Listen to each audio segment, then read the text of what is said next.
Hey everybody, hey, it's James here on a Friday afternoon. Thought I'd get on here and do a video. Some of you have probably seen the videos that Dave, local bandography, and Julius Jabbar have done about the epic gathering of junkies in Southern California last weekend. And I thought I'd make my contribution to the encounter. It was a great time. Let's see, Dave had been out to Sherv's place a day prior, and they found a lot of great records together. So then on Thursday, I went out to Sherv's, and the madness began. It was great to meet Dave. I've known Sherv for 1,000 years, and it was great to meet Dave. And there was this instant, when I met the guy, it was an instant thing like, wow, you're real. It was great to meet him, and instant rapport, music, life, everything. So it was fun. I mean, I was just knew we were gonna have a great time together, because Sherv, Dave, and Alex, Motorec 247 had been doing some shopping the previous day, so I joined the fun. And on Thursday, Sherv and Dave and myself and Sherv's wife, Nan, we went out to we started out in Long Beach, which is about maybe an hour away from Sherv's pad, and we ended up at a store first called what was the name of the place? It's escaping me. I know Dave and Sherv have talked about it. I forgot. So I got a couple things there. The first thing I got was this Dragonfly hard rock reissue that came out last year, I think, and I think it was a pretty big deal. A lot of people were getting this thing, so a lot of you know about this. I had wanted it, but I never got around to it, and I saw it, and just in the spirit of things, sometimes in that environment of hanging out with other guys and consulting with each other in the store, and that whole energy of buying together, I just went for it. This is on Gerson. Can't see it, but the Gerson label. They put out a lot of great reissues of a lot of genres. So I'm stoked on this one. I'm buying less rock and certainly hard rock these days. Barely any metal, but I wanted to go for this one. I knew it was going to be good, so I'm stoked on that. I got that one. That was the first thing I got in Long Beach. I can't remember the name of that place, but anyhow. And then the other thing I got, before I show it, the last year or so, I've gotten heavily into and more interested in a lot of modern solo piano, maybe things that could be considered classical, or maybe avant classical. I don't know, these terms sometimes don't mean anything. But I was interested in this guy. Dustin O'Halloran is the artist. This record is called Vorbelen, and it's a live record recorded at a church in Berlin in 2009. This is haunting, beautiful music. On the notes on the back, he had traveled to Berlin for this show, and it says 1 hour before the show, he had learned that his grandmother passed away. And this haunting music and beautiful music anyway, but obviously just learning that his grandmother passed away right before the show probably added a whole another layer of emotion that he injected into the music. So yeah, this is recorded live, Grunwald Church in Berlin, 2009, Dustin O'Halloran. So if you're into that kind of thing, solo piano, you can look for his name, and I think you'll enjoy it. So yeah, there's that one. So then after, I'm trying to remember, did we do anything? No, that was it for Long Beach. We went to another store afterwards, but I didn't get anything. And then we just went back to Sherv's pad, hung out, had a good time that night. But then on Friday was the epicenter of the whole junkie gathering. Dave, a number of months ago, had planned this whole gathering with him coming out from North Carolina, and he got in touch with Andrew and Danny, and so we met up with them, myself, Sherv, Dave, and Alex. We picked up Alex, me, Sherv, and Dave picked up Alex. We cruised on out to Hollywood, went to the new Amoeba in Hollywood. People have already talked about this, but I'll say it, because I went to that Hollywood store many times, and the new store is certainly smaller. It still has a lot, and Sherv was saying it's like you just cannot be in there and consciously compare it to the old store, because there's no comparison. The Hollywood store was, physically imposing, one of the biggest record stores probably in the world from a square footage standpoint. The new Hollywood store is, it's still big. I mean, there's still a lot there. So you just had to go in with that mindset of not comparing it to the old store. So we had a great time in there. Sherv is a great friend of mine, and not just that, but he's really the only person in all my years on this earth that I've really gone record shopping with over my life. And always having him there, to look over and consulting and to show him things and talk about things and kind of say like, hey, what are you getting, man? Like, what's that album? And it was nice to have fresh blood in the store with all the other guys, walking all over the store and seeing Alex, hey, what's in your hand? And, me bringing an album up to him, hey, what do you think about this? The same with Dave, walking back over to Sherv, what are you getting?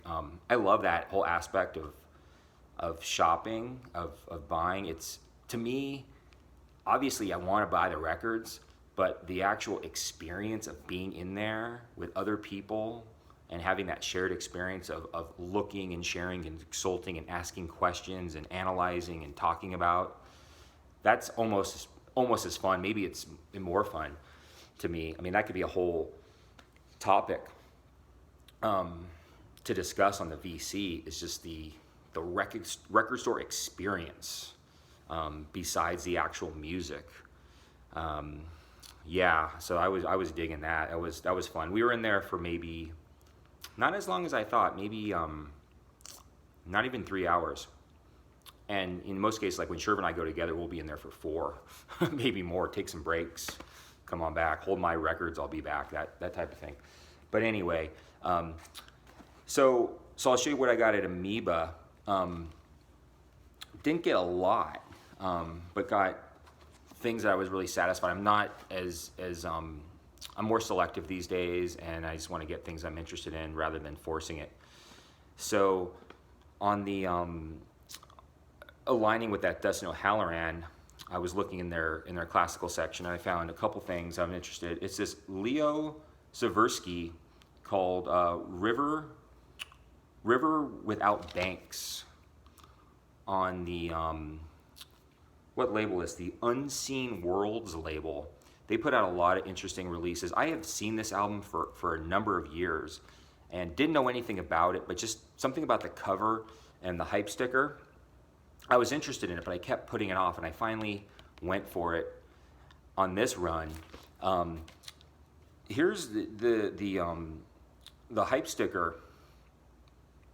Says, title after Genrikh Orlov's profound work, Tree of Music, in which Orlov traces how Western and Eastern forms sought to eliminate the division between the physical and the spiritual, the bank and the river. River Without Banks is a deeply beautiful exploration of musical and perceptual boundaries.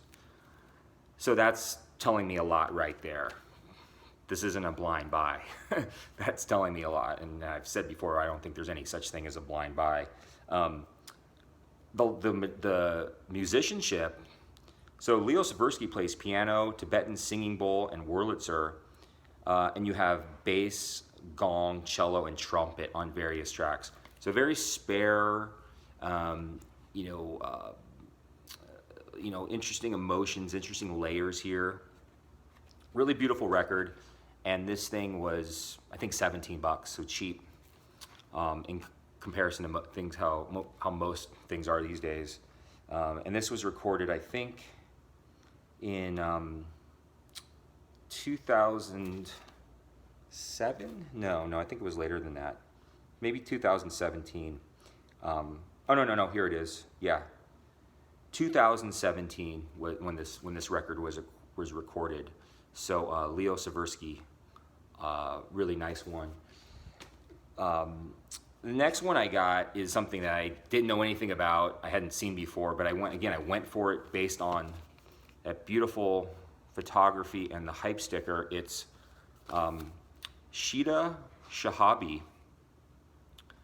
And the hype sticker here says, summoning music from the very bowels of the piano, the out-of-focus opacity, like her simple affecting melodic figures, suggesting a half-submerged music that rewards the attentive ear. Beautiful.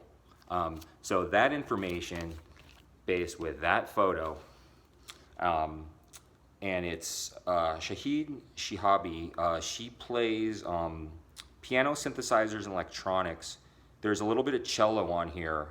And it also says for fans of Max Richter, Niels Fromm, Olafur Olnards, and Dustin O'Halloran. So again, some of this really spare, beautiful, kind of modern classical, ambient type of thing. Beautiful, beautiful stuff. And again, cheap. I think this was 19 or 20 bucks at the most. Really beautiful record. Again, I'm getting more into that kind of thing. Just in my mood in life. What else did I get at Amoeba? I got this. I was really stoked on this. I never knew about this. This is a collection on the German Kuckuck label. They did a lot of krautrock and German kind of electronic music in the 70s. This is called Cloud Cuckoo Land, and it's on the Finders Keepers label, which I never had anything of, but Finders Keepers puts out a lot of interesting things. This is a double non-gatefold. The only bands I knew on this are Out of Focus. I love Out of Focus. They're one of my favorite, German progressive rock bands. Irene Kinder, I know, and Ernest Schultz. So this is a double, and this comes with this. Let me show you this. With a bunch of notes and descriptions of all the artists and all the bands. The artists and the albums and the actual individual songs on here. So I was stoked on this. I love finding these collections that I didn't know anything about. So I was stoked on that. So that's a collection on the Cuckoo label, German. So I went for that, and this thing was cheap too. I think it was 12 or 14 bucks used. Finders Keepers label. Next thing I got, something I just went for. I couldn't resist, again, just the information on it. I don't know what the actual band or the album, it's Homo Liber Siberian 4. And if you look on the back here, it's a quartet. Some of the songs are, well, let me back up here. It's I think it's all Russian musicians. This is on the Leo label, 1983. I've never had anything on the Leo label. I know they do a lot of avant, free jazz stuff. I don't think their label has a lot of albums in the catalog, but I know the Leo label. This is 1983. Released in 1983, recorded in 82, and it's live in Riga. I don't know where Riga is, but I think since they're musicians, maybe it's somewhere in Russia. I'm just ignorant with geography and geology too. But there's two tracks on here, one song each side. The song on side A, Bonafide, is 20 minutes and 35 seconds with Vladimir Tolochachov, who plays alto sax and flute, and Yuri Yukachev, who plays piano, flute, and percussion. Second side has one long track, 20 minutes, 55 seconds, and here you have a quartet with the two previous musicians and bass and drums added. But anything European jazz is always appealing to me. It's Russian, long tracks, interesting musicianship. To me, that's all adding up to what I think is going to be a really interesting listen. And it's Russian. Sorry, it's not European. I make that mistake all the time. Ignorant American. But yeah, Homo Liber, Siberian 4. So I don't know if this is, maybe it's a series. Maybe there's a 1, 2, 3, and 4. Maybe someone out there knows something about this. But yeah, it's Leo Records. So I'm really looking forward to breaking this one out and listening to this. And the last thing I got at Amoeba, Chico Hamilton. I love Chico Hamilton. I'm always wanting to get another one. This is 1958, Going East. It almost seems like an original on Warner Brothers. It was cheap, maybe $7. This has Eric Dolphy and Dennis Budimir on guitar. And like Chico Hamilton always does, he has a cello player, Nathan Gershman, on here. Recorded December 29th and 30th, 1958 in Hollywood. It was probably right down the street from, or really close to where we were at Amoeba. So that's cool, Chico Hamilton. So yeah, we were in Amoeba. After we took off from Amoeba, we went to Sherman Oaks in the Valley, went to another store, Freak Beat Records. I didn't get anything there. I was sort of just, I didn't really find anything I wanted, and I wasn't overly enthusiastic. I had kind of had my fill at Amoeba, unless I found something choice, but it wasn't a big deal. But then we took off and we went to Claremont to Rhino. The guys had been there the day before, but we went there to get some food, and I said, hey, man, since we're here, I'm going to go to Rhino. And I went in there and I found something that I had seen online recently that I didn't know much about, but I found interesting. They had it. It's a Zao. I don't know if that's how you pronounce it. The French kind of experimental kind of prog band. I don't know how to categorize them. 1973 with Mauricio Platon, vocalist. She's interesting. She sings sometimes wordless vocals. And there's, I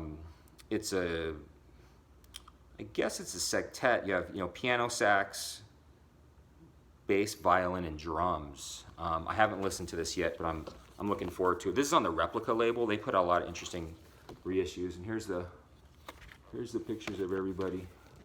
If you can see that. Yeah, so Zao. This is 1973 on the Replica label. I don't know what label this is originally on. But yeah, this is going to be interesting. I'm stoked on that. And the final record is actually something that Dave gave me, and I think you guys have seen this. He's been giving copies out to people, and I was honored that he gave me one of these rare, precious records. Is Ghost Trees. There's the front. Ghost Trees is a duo out of North Carolina. Brent Bagwell on tenor and Seth Nana on drums. But Dave has shown this. He's given copies to people, and they've talked about it on the VC. So I'm really looking forward to throwing this one on. It's everything I've heard about it. I'm sure it's going to be really good. Some kind of propulsive, avant type of thing. So yeah, Ghost Trees. Thanks again, Dave. That was very generous of you. I'm stoked on having this from your hands to mine to my turntable, straight from North Carolina, man. Yeah. Yeah, it was great. And then actually, I forgot the one other thing I got at Amoeba is a CD. This Hamid Drake and Asif Tasahar. I don't know him. Wasn't familiar with him. But anything with Hamid Drake, I'm probably gonna get. This was a UCD, nice digipack, which is always nice. All CDs should be made like this. Look at this, opens up. It's nice sturdy cardboard. This is, there you go. This is just a duo, obviously. It's on Ayler Records. which I don't think I was familiar with. And it's a duo recorded live at the Glenn Miller Cafe in Stockholm, November 30th, 2002. Yeah, it's always nice to, these little things I like to throw in a CD, like right at the end of the record run. There's something about it. It's a little quirk of mine. Something satisfying. It's almost like having dessert. Like I've looked in the store for hours. I got a bunch of records. Let me look through the CDs real quick and pick one out that I liked. And this was used as maybe $9. So yeah, that was a nice way to end it. To end the Amoeba run, and it was great to hang out and meet Alex and Dave and Andrew and Danny. To have a gathering of people that I never met before, obviously, and again, I love Sherv, but it was nice to have some fresh blood, some fresh musical blood going through my system and get different takes, different opinions, see what people are getting, different perspectives. So it was cool, man. And I was, it was also fun, as a lifelong Californian to expose Dave to California and telling some things about, hey, this is what this state's really about. It's not what a lot of people think it is, for better or worse. And Sherv and I told him some funny stories about growing up in California that we couldn't share online. So yeah, that's it. It was fun, the Southern California Vinyl Junkie Gathering. If you haven't done so yet, check out Dave's video about it. He did a really long, much more detailed and thoughtful than mine, and Sherv did a great one too. So yeah, that's it. It was fun, and thanks for watching. Take care. All right, later.